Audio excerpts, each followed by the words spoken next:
Today, we are speaking with a man who majored in math in college, has a brilliant mind, who became an actuary and worked in the actuarial business for over 30 years, for 34 years, and who is now devoting his time to researching the social, economic, and political threats to the full expression of us as a people, of Americans.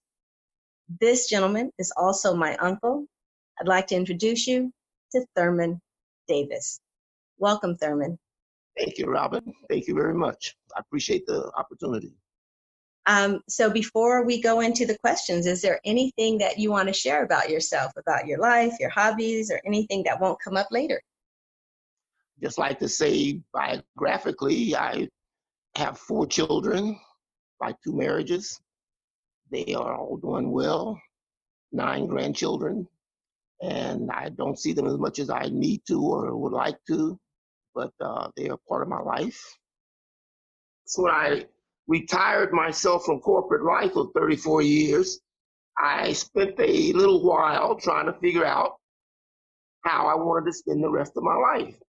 And I decided I wanted to do things that I enjoyed and that meant something. Those were the 2 criteria. So I started reading because I used to like to read a lot. And over 34 years in corporate life, the only things I was reading was work-related, technical stuff, actuarial stuff. So I started going to the library and checking out books and reading. During the 70s, when Watergate happened, I was really into Watergate. I was into getting Nixon out. I was really following that like a hawk.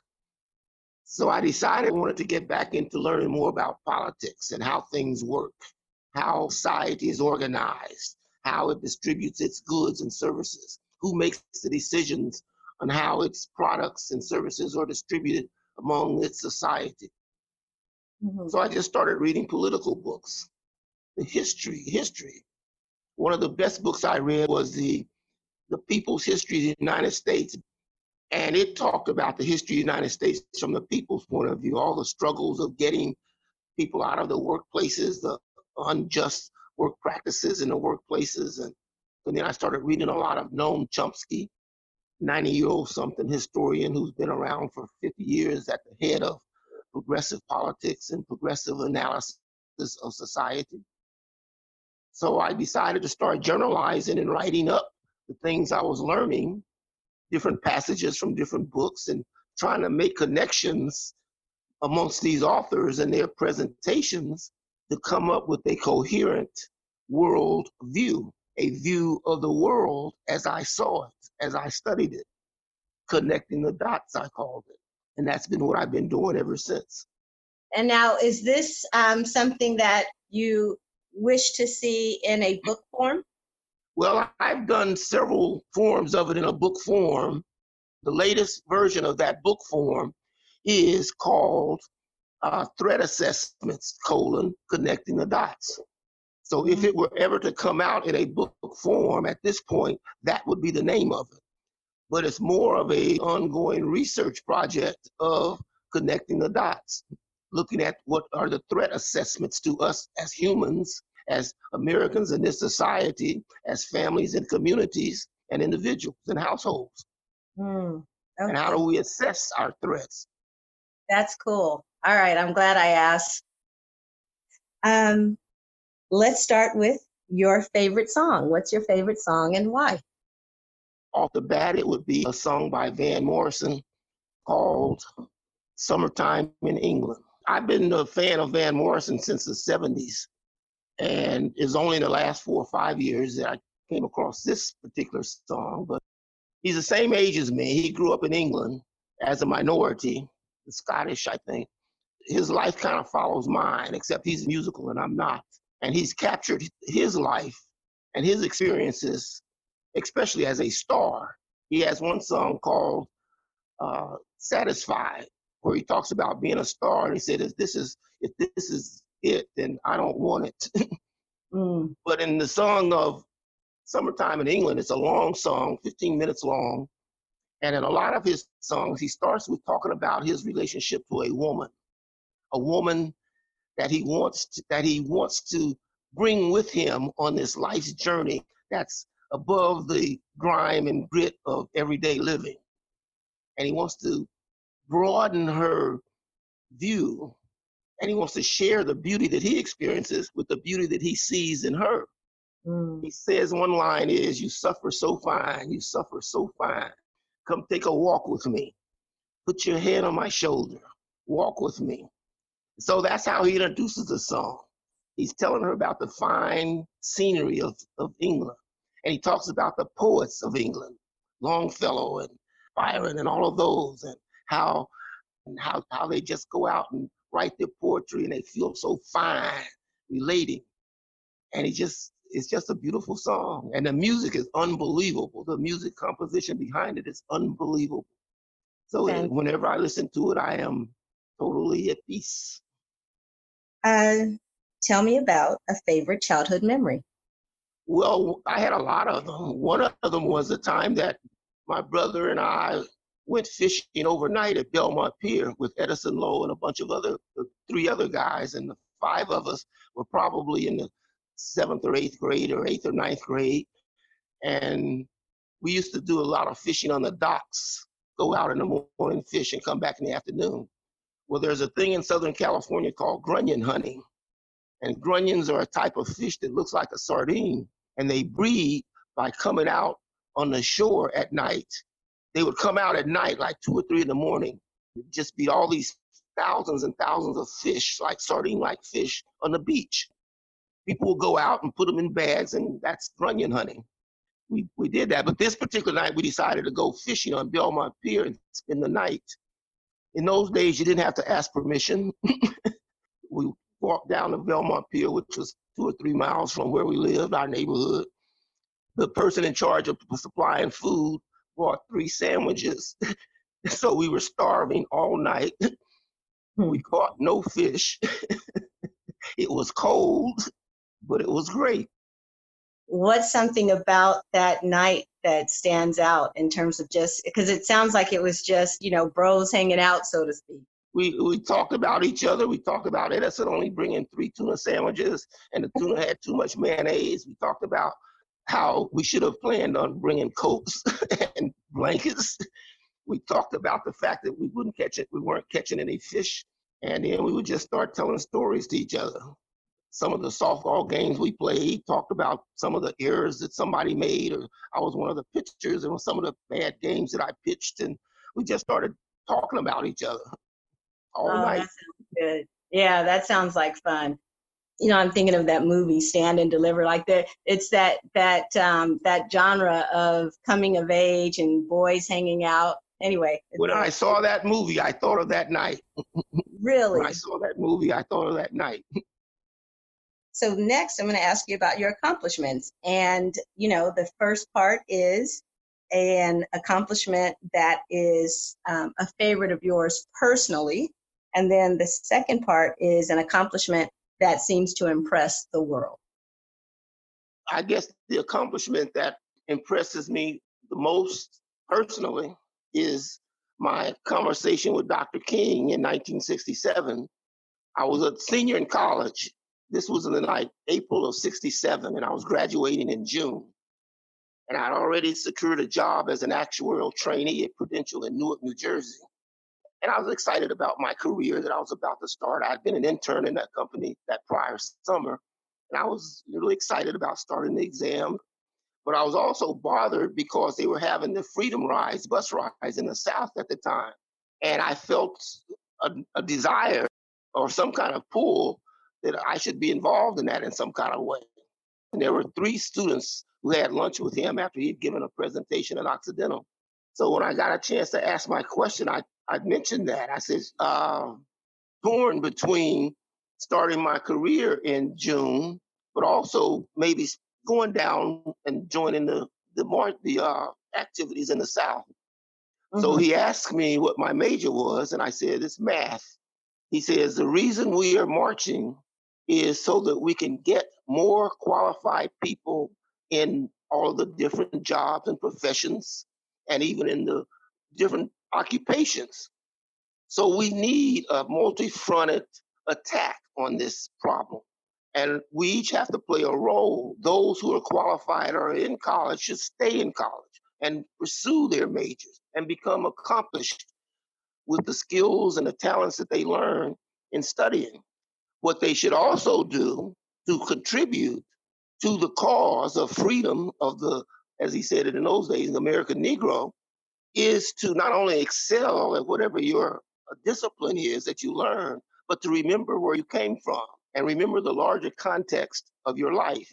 The larger context of your life in America is a Negro in America. So you must devote time, effort to advancing that cause of justice, of economic justice, of social justice, and the political forces that make these decisions about the economics and the social aspects of our lives. Yeah. So go and become an actuary. And he said, whatever that is, but be a good one and use the skills you learn as you look at the issue of social and economic justice in America and see what you can do to contribute. And wow. That was the best advice I'd ever heard. It soothed my mind, it eased my dilemma. And that was the biggest thing that I remember as the most impressive. Yeah. Wow. To actually receive confirmation of your choice by no less than the Dr. Martin Luther King is, yeah. And a year later, he was assassinated. Oh, fateful, that meeting that you had, I would say. Which accomplishment is the one that seems to leave others most impressed? Well, I guess in those days when I was an actuary and I would explain to people what that was, I guess that impressed them. Family members were under-impressed, but appreciative of that I was doing something. They could care less about what it was. He works for the insurance company. He's doing okay. In the 67, when I started the actuarial profession, there were probably 3 Black actuaries in the country. I met 2 of them. I met 3 of them, but I got to know 2 of them. And they spent their whole lives in the field of actuarial science, and they did not seem to be happy people. They seemed to be defeated men, very defeated. And the reason was because they rose so high, but they got to the point in their profession, at their companies, at their corporations, where the ceiling was blocked. They were blocked from going further. Mm-hmm. And they were given these non-essential job assignments, making very good money with good titles, but they knew that they were blocked and they were done, but they stayed. Do you remember 1 or 2 of those titles? The one that I was closest to, he worked for our Equitable Insurance Company in New York, and his title was vice president. They had 30 or 40 vice presidents, so he was vice president of some division. But his job assignment was going around to Black colleges and speaking to Black colleges about actuarial science. He was practically telling me with his eyes and his emotions as he told me this, don't make the choice I made. Don't stay around so long. He wasn't happy. You said you would tell the listener a little bit about what actuaries do. Well, I was a product development actuary for a long time, and a product development actuary develops policies. So when the universal life type policies hit, every insurance company was looking for product development actuaries, people to develop these policies that the salesman could now sell that wasn't like the traditional whole life or the term policy. So every company was looking for actuaries, and then they would make them develop policies. They became a policy development actuary. So I did that for several years. I then worked for 3 or 4 years for a reinsurance company when the reinsurance trend got real strong, and they were developing these new reinsurance policies to sell to their customers, and their customers are all insurance companies. Okay. So my clients in those days were not the salesmen who were selling individual policies, but my clients in those days were different insurance companies. And I'd go to them and show them these reinsurance treaties, they called them, where we can take some of your policies, we can reinsure part of it, and you give us part of the premium, and on your books it'll look like you still have the same amount, but really you don't, and you're making a lot of more money. That's what I did. And just one note on the pension industry. For years, you go to work for a company, you work for 30 years. At the end of 30 years, you retire. They give you a percentage of your income guaranteed for life as a pension. And they're on the book for your pension for the rest of your life. Well, in the 70s, the pension companies got the corporations to change the laws. And they said, we don't want this. And the investment industry was looking at this pile of money that these corporations had for their employees' retirement.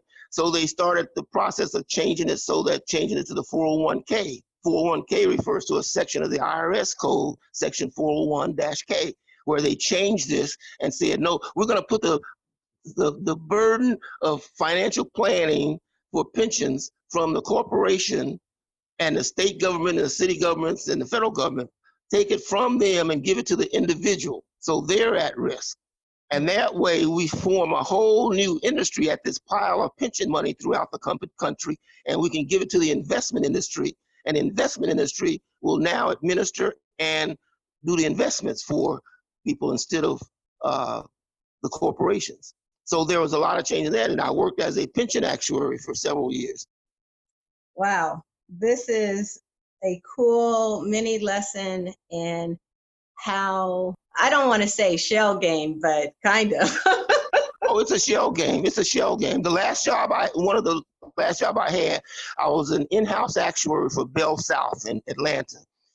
Bell South was one of the 7 regional companies that AT&T was broken up into in '84. And Bell South decided it wanted to hire an in-house actuary because all the other 7 firms were using actuarial consulting firms in their treasury department to handle the pension benefits and the life insurance benefits and all the benefits that the AT&T people had and all the 7 regional companies had, and they had a bunch of them. Mm-hmm. So Bell South decided to hire an actuary because the Treasury Department people couldn't understand what these actuarial firms were telling them about these pension reports and these life insurance reports and all these benefits. And they were paying millions and millions of dollars to these firms. So I was hired to be an in-house actuary to reduce the consulting fees and to handle a lot of the stuff. I worked there 7 years. It was the best job I had. It was great. But in the 90s, insurance companies started getting into trouble, and some were going belly up. So one of the companies that went belly up was a company that was handling the executive benefits portion of the Bell South companies. And that's caused all the executives to be real nervous. Hey, those are my benefits. So we had conferences all the time. They had so much money, they were always sending us to different conferences. They had this one conference that was in Atlanta. It wasn't off-site, so there were no travel expenses. And it was a sham type conference. But the purpose of that conference was to hold 8 or 9 of us after 5 o'clock when everybody went home and would have to come back to this conference area in Atlanta. Everybody lived in the Atlanta area because everybody worked for Bell South. So they would send all the participants home, and they'd keep 8 or 9 of us, 2 of us from the Treasury Department, 2 of us from the Comptroller Department, and the treasurer would get us together. And that first night, I'll never forget it. It was 5 o'clock, I'm ready to leave. No, we're going to have a special meeting. We go to this room, and the whole purpose of that was they had to write the footnote to the annual statement going out to all of the corporate shareholders. And we were a task force, I found out that night. We were going to word the footnote in this financial statement in such a way that the regulators would approve it, that the shareholders wouldn't understand it, that the directors who it was applying to wouldn't know what it was saying. Huh. A complete sham. I left that first night after 2 hours in that room and left at 7 o'clock. Felt like I wanted to take a shower. I felt dirty. I said, this is crazy. The next night I didn't show up for that meeting. I just went home at 5 o'clock. Wow. But it was a sham. It was. I'm going to ask you now about words. Therman, what is a favorite quote, saying, metaphor, or book? One that I like lately is, and I don't know who wrote it, it came through my news feed or somewhere, but it said, the meaning of life is to find your gift. And the purpose of your life is to share your gift. Mm-hmm. And that caught me, and I like that. That's great.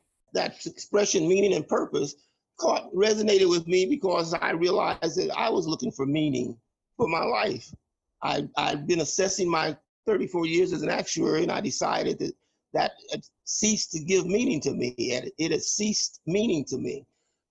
My gift is research. You know, some people's gift is singing or musical, or mine is analysis. So if I'm to use my gift of analysis, not for solving insurance companies' problems, but for getting clearer understanding of society's interactions, then the gift. And so that was a meaning. To gift that to the world is my purpose. I like that. I like that. I'm wishing and hoping that this book that you talked about earlier is something that comes to fruition, because I think it would blow our minds. What is a person, moment, or conversation that stands out as either changing the trajectory of your life or having a significant impact on your life? Well, other than the short discussion I had with Dr. Martin Luther King, but I met through your father, Malcolm X, one time. I was like in the 10th or 11th grade. Just his mannerisms. He was conducting a meeting that my brother, your father, had arranged in Long Beach. There was about 7 or 8 of us in the meeting. And just watching him as he talked, especially to my father was a devout Christian, and my father and your father used to argue all the time about Christianity and Muslims, the ideologies and the history and the meaning to the black man and the black woman of the two religions. And I'd be a bystander in the living room listening to them.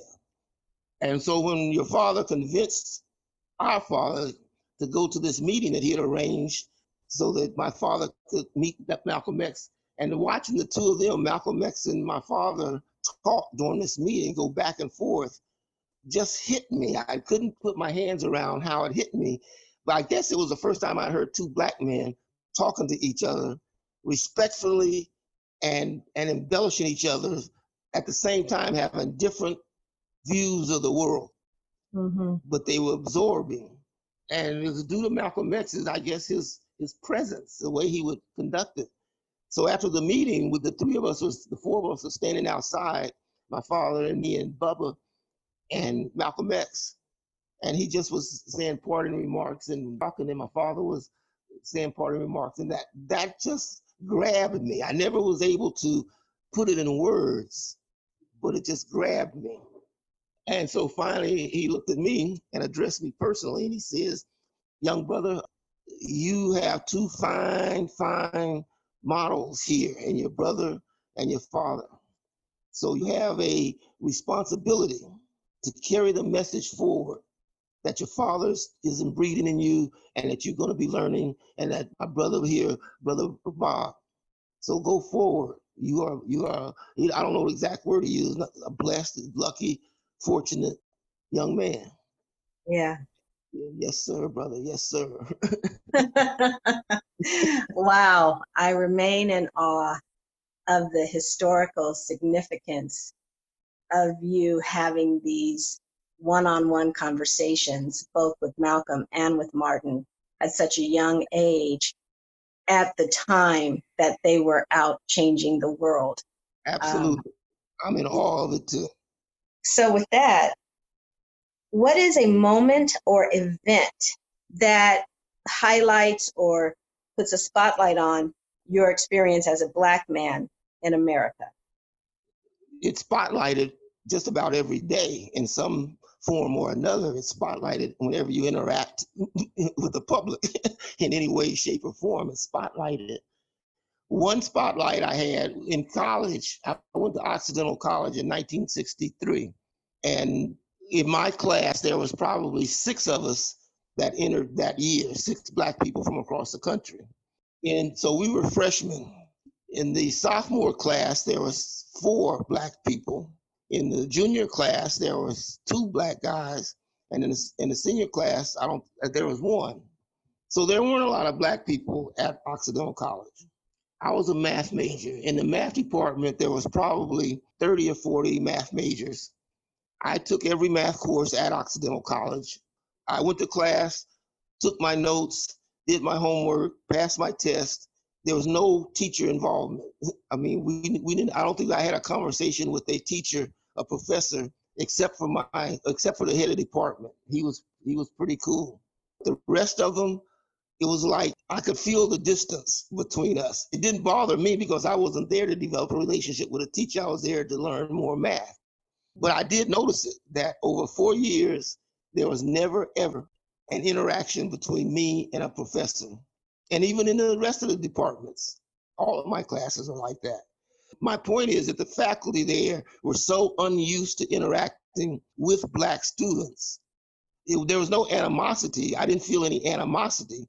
I just felt unless you come to me and approach me from their point of view, unless you come and approach me, I don't know how to even start a conversation with you. And since I wasn't very social, we stayed that way for 4 years.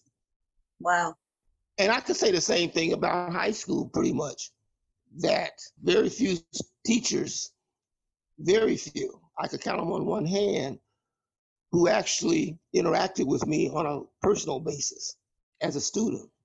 But that was just always a given for me. It didn't, that was a given. So to expand on the answer to your question, when I started work as a young, 22-year-old new person in the workforce, in the corporations, at that time, because the Civil Rights Act had passed and all the other housing rights and all that, corporations were friendly.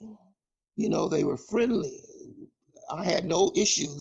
They took me as myself, and whatever personality I had, that's what it was. And I developed friendships and work relationships, and it was all very congenial, very good. Mm-hmm. When my brother John, younger brother John, started his corporate life in 1971, in that short space of time, 67 when I graduated, and 71 when he started his career, he experienced all kinds of resentment in his introduction to corporate life. They all viewed him as a token. You're only here because you're Black. The reaction in corporate America, just in white America, was so short-lived from it's politically correct to be nice to these Blacks that are coming into these fields that they've never been in, these corporations. But by 71, it had all changed, and it was a hostile attitude that he experienced when he was relating his stories to me about it was all hostile. I said, I never experienced any of that. And it was a difference in those 4 or 5 years.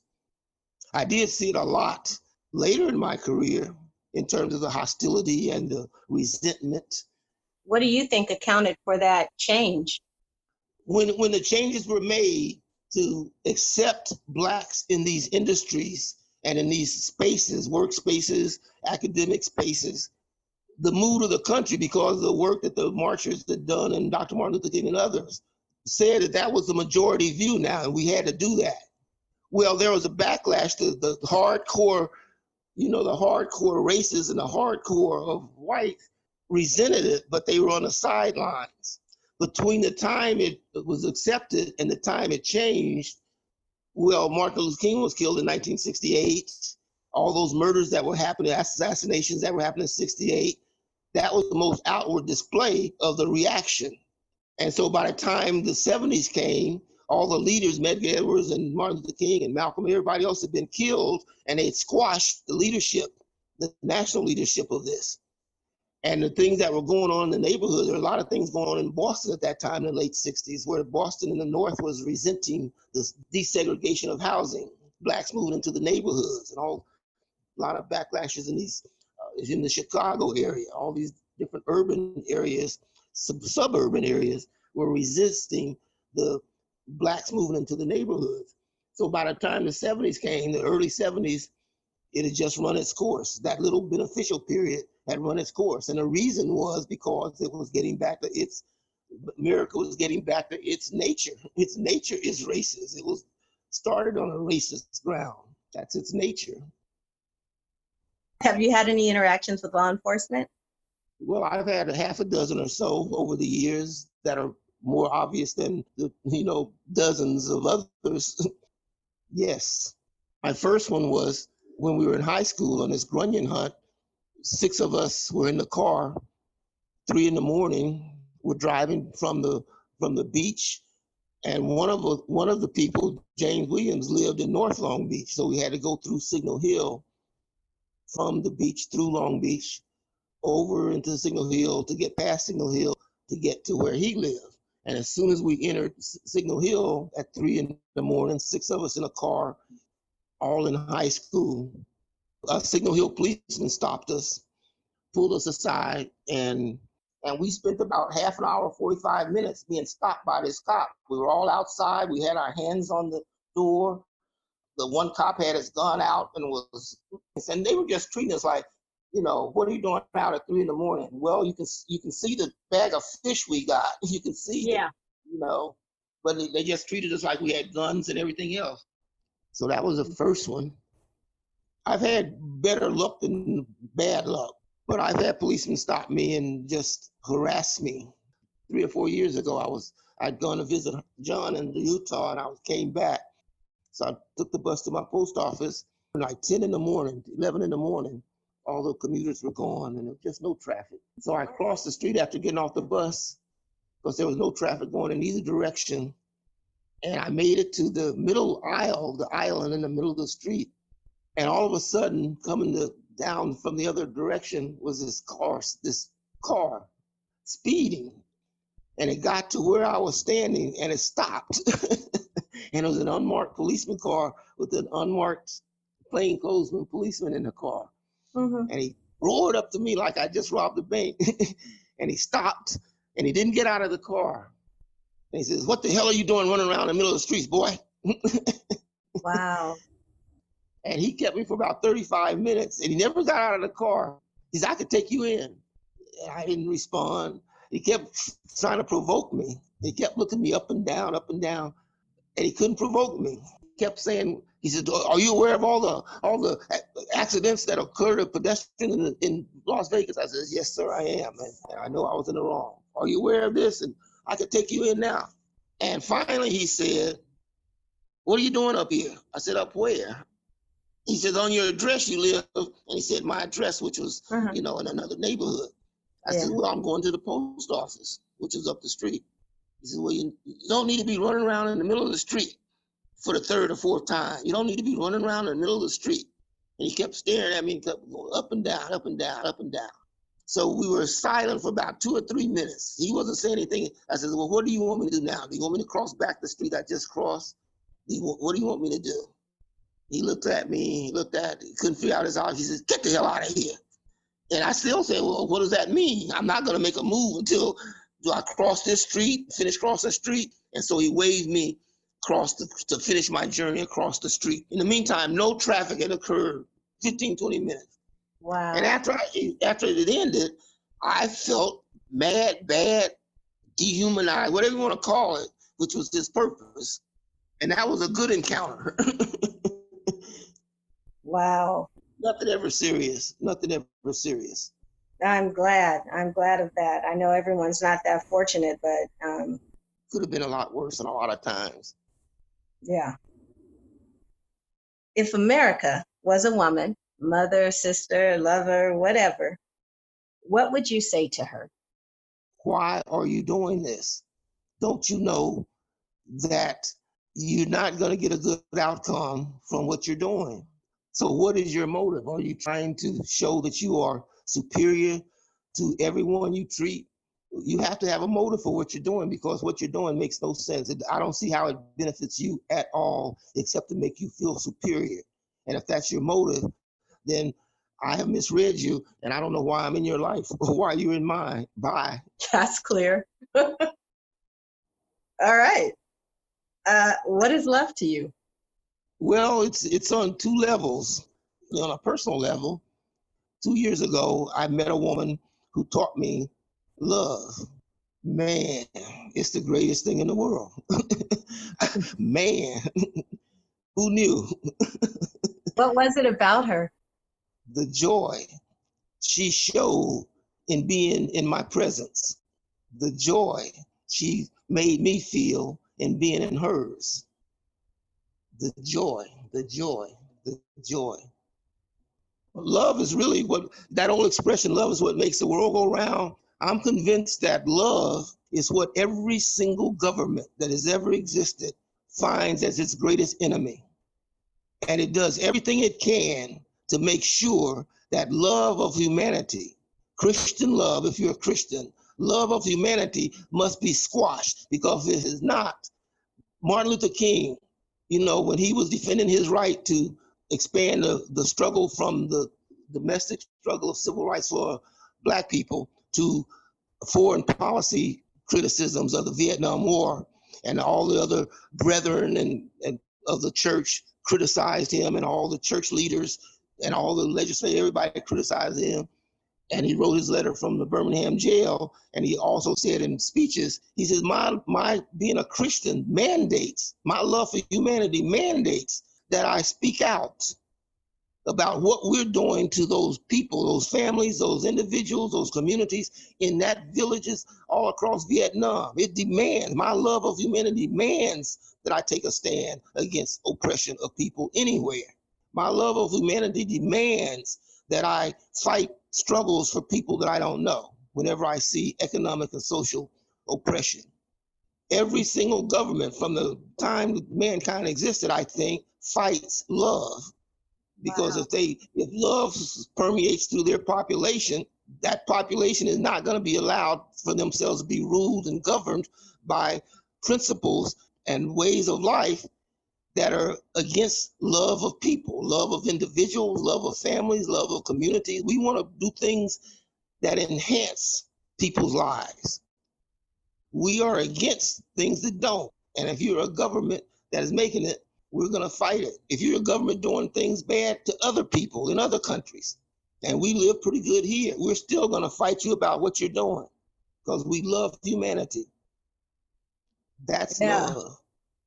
Wow. When you first opened with your very beginning statement about that governments see love as the enemy, over here, all I was thinking was mic drop. Because when you say it, I mean, I don't know, maybe it's been said before, but I certainly have not heard that before. The number one job of any government is to stay in power, period. Now I will say it. Mic drop. Yeah, exactly.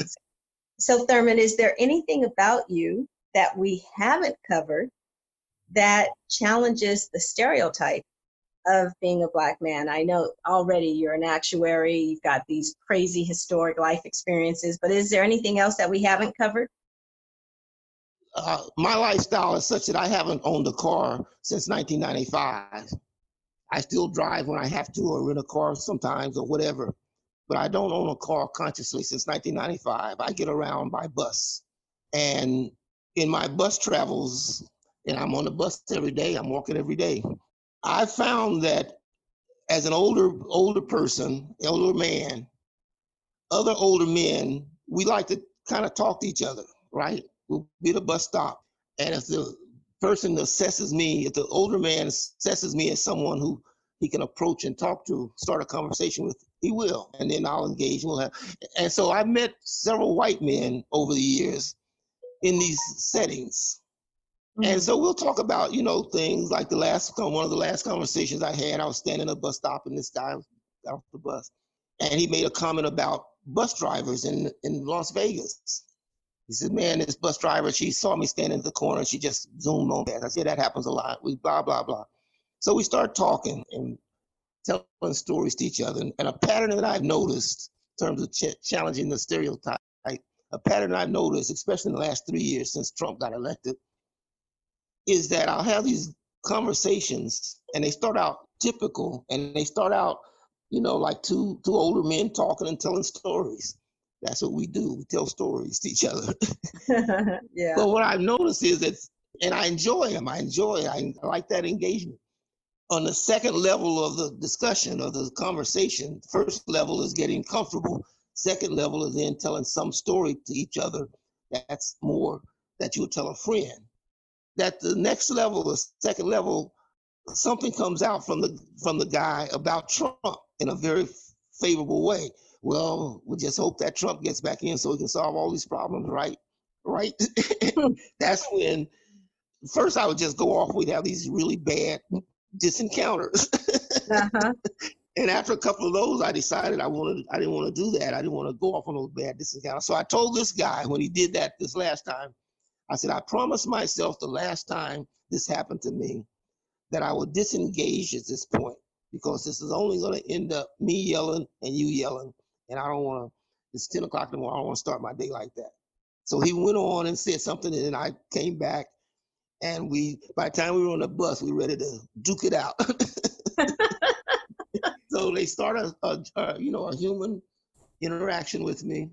But the stereotype that's crashed is, for some reason, they think because I am an older man in their category who had a good first level conversation, they assume that whatever they next say about Trump, I'm going to agree with. I don't know, that just blows my mind. Why would they think that just because we had a good conversation, trading stories about the bus, about this, about that, or grandchildren, that now I'm going to say, yeah, Trump's going to solve, man, they just don't treat him right, do they? That press just doesn't treat him right, does Trump's a good man. He speaks his mind. I say he speaks your mind. Whoa. Yeah. Uh-huh. Uh-huh. I know exactly what you're talking about. It doesn't happen as often to me, but I do know that experience of being with and again, it's not always, but it is often a white person, and we're having a great conversation, and they have somehow, my experience of it is they've somehow assessed that, oh, you're an intelligent one. And Right, so right.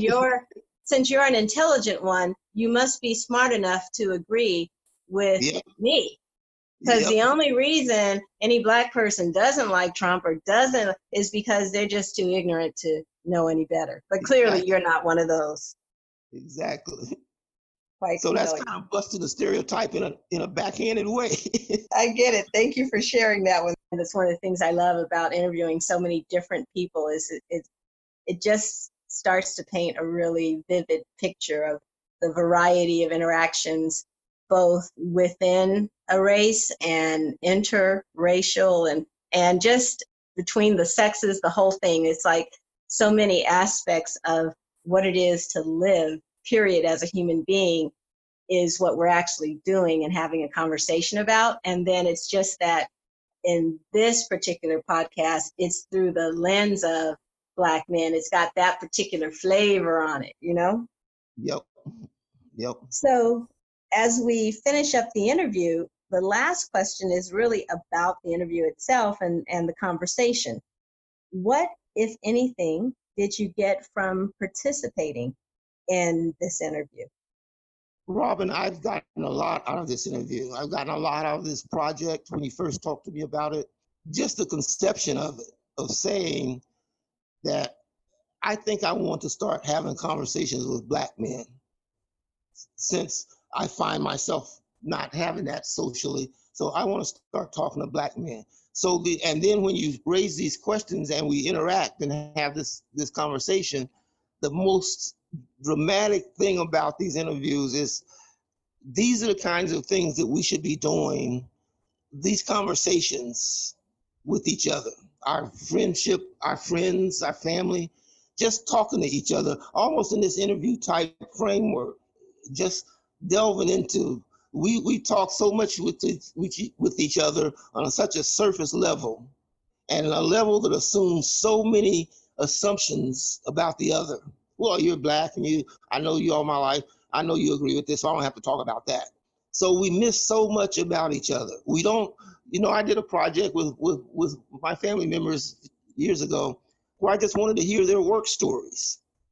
I wanted to hear, when you graduate from high school, tell me what you did. Well, you know what I did? No, I did an interview like you're doing with us. I want to interview you, and I want you to tell me what you learned on that first experience. Let's talk in depth about things. Let's talk in depth. That's what I like about these interviews, because they are saying, let's talk in depth. And now to put it in a format where it's a podcast, where you have these 365 or more Black men, it's a legacy that's going to live forward. in each of our families, in each of the ones of us that are doing these podcasts, this is something for our children and grandchildren to have about us that they probably don't see in there whenever they see us in a family gathering or the stories that go about the family about us. They're hearing us. We need to increase the intensity and the seriousness of our interactions with the people who we love the most. And we don't do that enough. So that's what these podcasts do.